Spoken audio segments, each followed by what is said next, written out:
Today, we are going to start our discussion on the next topic, which is about pointers. Pointers are variables storing memory addresses. That is, a pointer variable can store the memory address of another variable in your program. So, before we discuss about why we need pointers and what are pointers, we need to discuss about how memory allocation happens for various types of variables in a program, and that is the topic for today. Today we are going to discuss about variables, their memory allocation and access. In the last few classes, we discussed about different types of variables in a program, and now we are going to look at different variables in a program. The heading should be in a program, sorry for that. Now let us see this program with the two functions, main and foo. A program uses different types of variables. Which are the different types? If you recall from the previous lectures, if you remember, automatic variables are there. In this example, A, B, N and RES are automatic variables. A and B are local to the function main, and N and res are local to the function foo. Then you can have global variables. In this example, you have a single global variable G, which is now accessible to both main and foo. And you can also have static variables. In this case, you have a local static variable SU defined within the function foo. Later you can understand why I am giving the same color to both global and static variables. And today anyway we are going to discuss about where in memory these variables are allocated. And if you remember, you can also have register variables.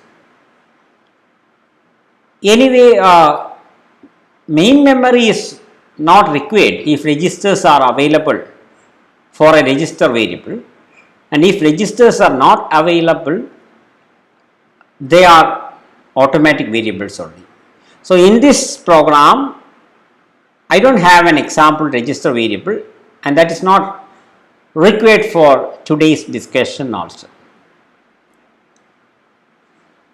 Now, global and static variables are allocated memory just before starting the execution of the program, and the allocation stands valid till the end of execution of that program. Okay, this is what we have already learned. Global and static variables lifetime is throughout the execution of the program. And if you look at the automatic variables, they are allocated memory just before starting the execution of an instance of the function in which the variables are defined. For example, here A and B are defined as two automatic variables in the function main, and they will get memory allocated only when main is called for execution. And we shall discuss more about it later in this lecture.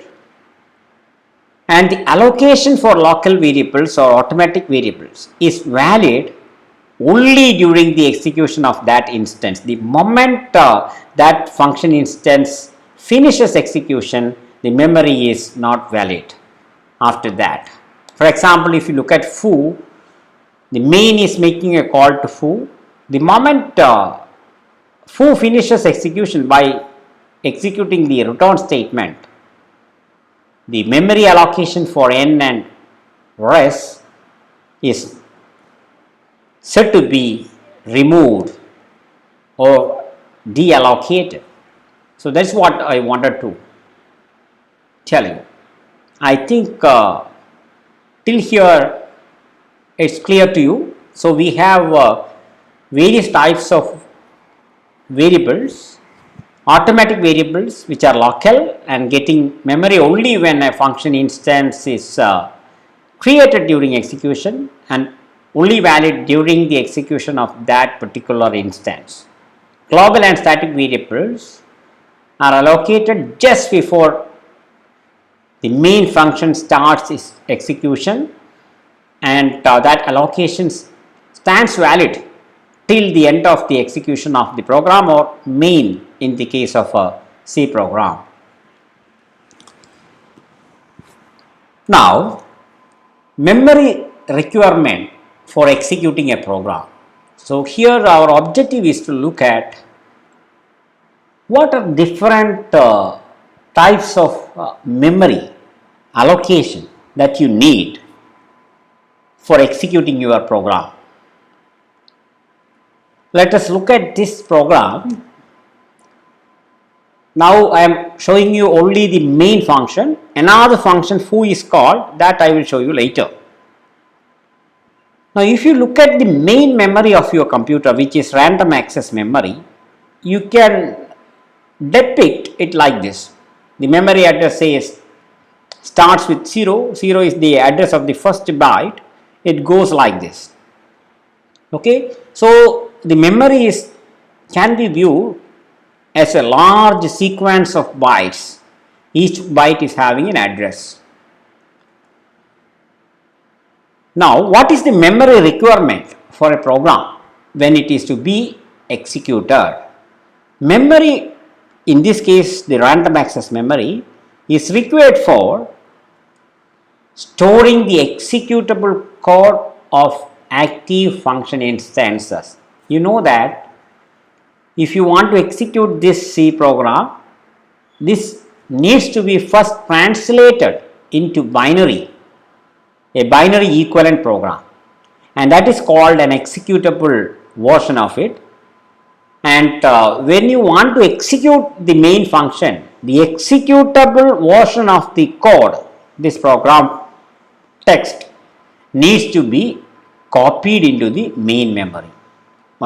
Okay, and there could be more than one instance of a function active at the same time. Here I said memory is required. This is the memory requirement. Maybe this part of memory is used to store executable code. Okay, and here I am saying that each active function instance needs to be copied here. The executable needs to be copied here.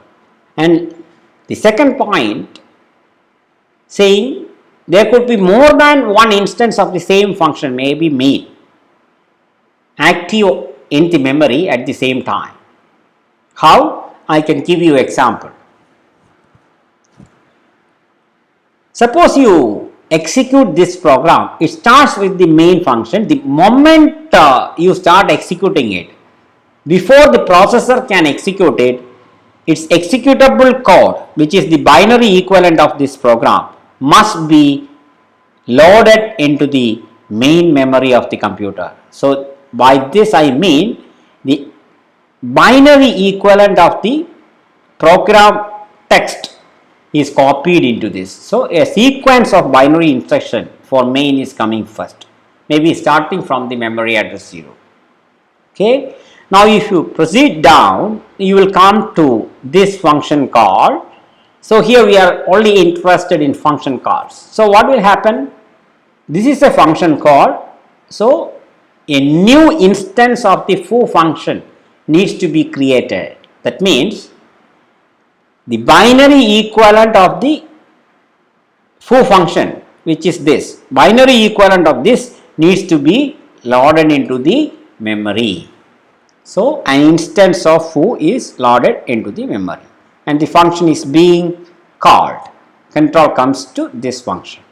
If you proceed down there, you are having a call to another function bar. So, similar things happen. So, that is called, that means a copy of the binary equivalent of this code, which is bar, is now loaded onto the memory. Okay, a sequence of instruction for this code is loaded here. Now, get down to this function, you are coming to another function call. So, what is this function? Foo. So, that means another instance of foo needs to be created. So, this function is again called. So, you can now see that there exists two instances of the same function foo active at this point of time in this execution. Note that suppose foo is a sequence of 100 machine instructions or binary instruction, then 100 instructions are loaded here, the same sequence of 100 instructions are loaded here as well. So, this is what I mean when I say there are more than one instances of a function possible, active at the same time.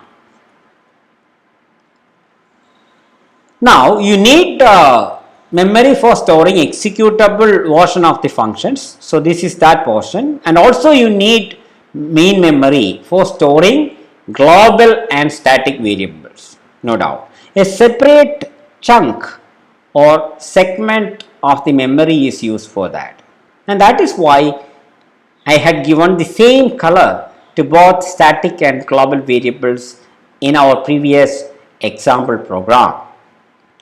And then you have automatic variables. Automatic variables are stored in yet another segment or portion of the main memory. And you also need a portion of the memory for dynamic memory allocation. Okay, and dynamic memory allocation is out of scope as far as our syllabus is concerned. So, we may not be discussing about this particular point in this course. So, basically you need memory for storing the executable version of the function. You need memory for global and static variables. Here you need memory for automatic variables, and you may also need memory for dynamically created variables.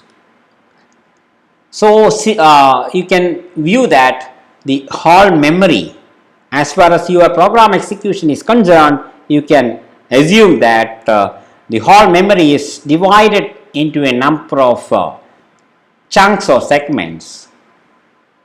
Segment to hold code to be executed. Okay, you may call it as the code segment. Then segment to hold global or static variables. Then you have segment to hold automatic variables, which is actually called a stack segment, and also you have segment to hold dynamically created variables using dynamic memory allocation, and this segment is actually called heap as far as the C program execution is concerned. Okay, and now let's again look at the division of the main memory into different portions. We saw that it is divided into a number of different segments. So, you have a program code segment, that means a segment of memory where you can load the binary equivalent of your functions or executable, from which the processor can take the next instruction and execute. So, that is why you need the executable in the memory. So, executable code is stored in the code segment. Okay, and executable is loaded to the code segment whenever a function is called for execution. The moment you invoke a function or call a function during the execution of a program, then a copy of the binary executable of that function, the function code, is loaded into the memory.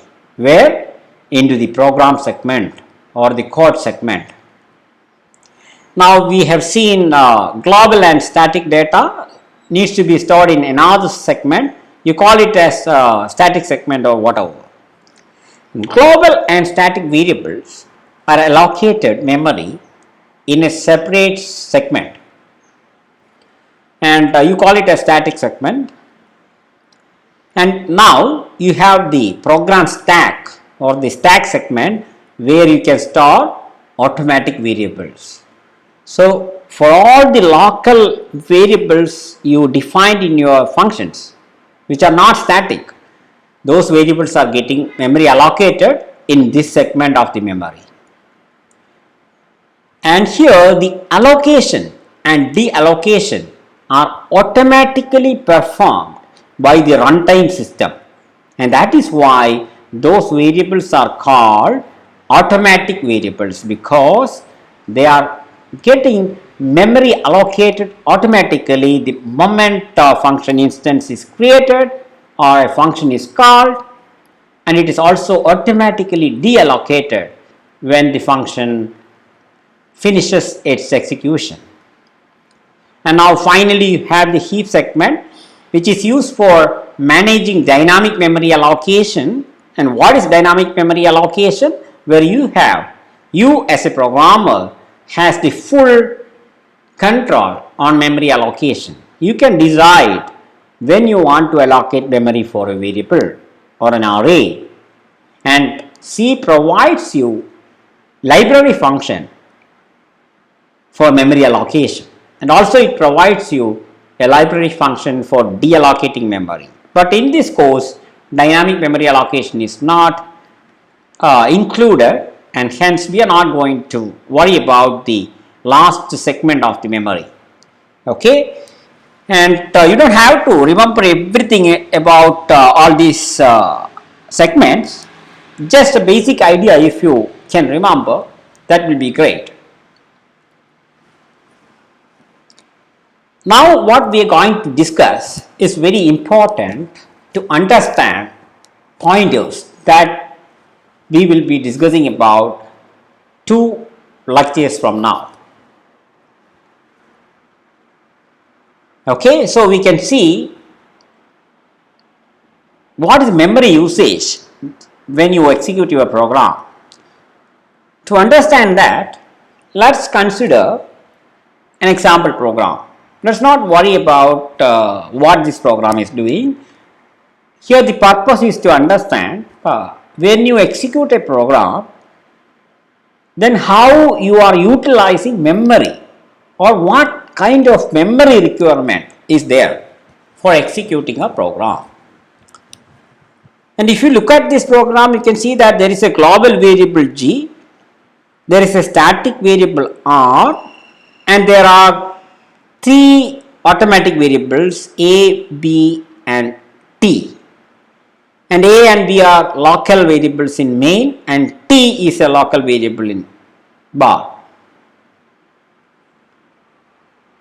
And now we can see what will happen if you execute this program. The moment you start executing the program, just before executing the main function, all the global and static variables are getting memory allocated. So G and R are the only global or static variables. G is getting memory allocated in the static segment at memory address this, and R is allocated here. And now this is what we saw. All static and global variables are allocated memory in the static area, and which happens just before starting the execution of main function. Immediately after that, the main function is starting. The moment you start execution of a function, a copy of the executable code of that function is loaded into the main memory. So, this is what we saw.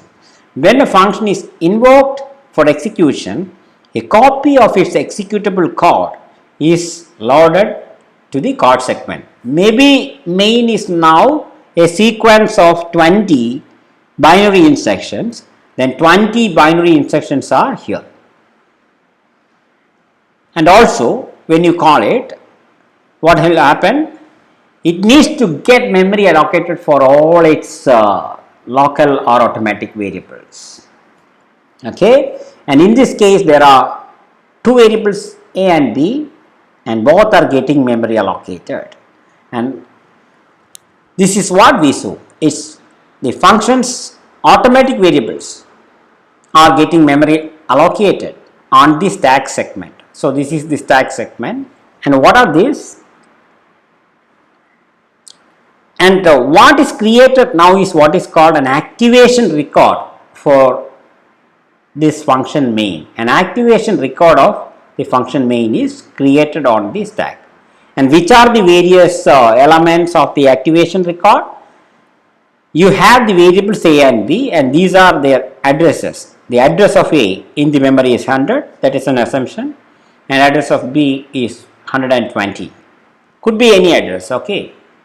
And other than the variables, on an activation record, you will have memory allocated for all your local variables. If there are n, then n such variables are allocated, and plus 2 more locations are created on this activation record. The next one is a location to hold the return address. Suppose you want to return to a previous function, then the address of the next instruction to be executed from that function can be stored here. Okay, and the last one is actually the address of the previous activation record. And suppose that now you are calling another function, a new activation record will come above this on the stack, then there will be a pointer to the last activation record. Okay, you don't have to worry about the last two things. Okay, you will be learning about all these things in detail later in your compiler course, and which you will do after learning about microprocessors and also about computer architecture. And after learning about these courses, the last 2 points will be clear to you. Okay, so what I want you to understand from the discussion till now is, the moment you call a function for execution like this, okay, like this, then what happens is executable version is loaded onto the memory in the code segment, and in the stack segment an activation record is created. And what is an activation record? It contains memory locations for storing the values of automatic variables, here A and B. We can store the value of A here at the address 100, which is an assumption, and B here at 120, and that's it. Now if you look at the next statement is another function call. So what will happen? A copy of the executable needs to be loaded to the code segment, and also all its local variable needs to get memory allocated. So that is what happened now. A copy of its executable, foo's executable, is loaded into the memory in the code segment, and the only automatic variable n is getting memory allocation. Okay, these are the other two extra locations allocated. Now if you proceed down here, another call to bar, similar thing happens. A copy of bar is taken into the memory, into the code segment of the memory, and the only automatic variable t is getting memory allocated for bar. Okay, not that 160 is the address of t. Proceed down. Now you have another call to foo. So what will happen? Another copy of the executable will be loaded to the memory, yes, and an activation record for this will be created. This is what is happening. And now you note that there are two instances of foo. Okay, both the chord segments and the stack segments holds it. Here, a sequence of n instructions, exactly the same sequence of instruction is now copied into another part of the memory. And why you need to copy, that you can learn in your compiler course. Okay, because we don't have time to discuss about all those things in this course. And this is very important. You know that now these two instances are having separate locations allocated for its variable n. Okay, its variable n. Not that this r is a static variable which is allocated here, and n for this instance is assumed to be allocated at 175, and n for this instance is assumed to be allocated at 131. Okay, and I hope you're getting what I'm telling. And what we show is that different parts of memory is used for executing a program. The memory can be assumed to be divided into chord segment, static segment, stack segment and heap segment. Okay, and in the next class we shall discuss about why we need pointers. Thank you.